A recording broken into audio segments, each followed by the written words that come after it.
ରାମ, କୃଷ୍ଣ, ବୁଦ୍ଧ, ଯୀଶୁ, ମହମ୍ମଦ, ରାମକୃଷ୍ଣ ପରମହଂସ ଇତ୍ୟାଦି ସମସ୍ତ ପୁରୁଷୋତ୍ତମଙ୍କୁ ପରିପୂରଣ କରି ମଣିଷର ସମସ୍ତ ସମସ୍ୟାକୁ ସମାଧାନ ପୂର୍ବକ ଭଲ ମଣିଷଟିଏ ଗଢ଼ିବା ପାଇଁ ଆବିର୍ଭୂତ ହୋଇଥିଲେ ପରମ ପ୍ରେମମୟ ଶ୍ରୀ ଶ୍ରୀ ଠାକୁର।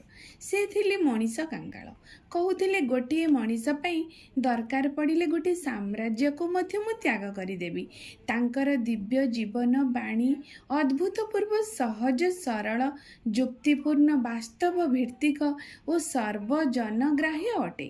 ମଣିଷର ଜୀବନ ବିନ୍ଦୁଠାରୁ ଈଶ୍ୱର ପ୍ରାପ୍ତି ପର୍ଯ୍ୟନ୍ତ ସମସ୍ତ ତଥ୍ୟର କାରଣ ଓ ନିରାକରଣ ସୂତ୍ର ତାଙ୍କର ଦିବ୍ୟ ଜୀବନ ଓ ବାଣୀ ମଧ୍ୟରେ ସଂକଳିତ ରହିଛି। ସେ କୁହନ୍ତି, ମାଇ ମେସେଜ ଇଜ୍ ମାଇ ଲାଇଫ୍। ଆଜିର ବିଜ୍ଞାନ ତାଙ୍କର ବିଜ୍ଞାନ ଭିତ୍ତିକ କଥାଗୁଡ଼ିକୁ ସମର୍ଥନ ନ କଲେ ଭବିଷ୍ୟତରେ କିନ୍ତୁ ସମର୍ଥନ କରିବାକୁ ବାଧ୍ୟ ହେବ। ପ୍ରାକୃତିକ ବିପର୍ଯ୍ୟୟ ତଥା ବ୍ୟକ୍ତି ଜୀବନ ତାର ସମ୍ପ୍ରସାରଣ ରୂପେ ସମାଜ ଜୀବନକୁ ରକ୍ଷା କରିବା ପାଇଁ ଯୁଗ ପୁରୁଷୋତ୍ତମ ଶ୍ରୀ ଶ୍ରୀ ଠାକୁରଙ୍କୁ ସଦ୍ଗୁରୁ ରୂପେ ଗ୍ରହଣ କରିବାକୁ ହେବ।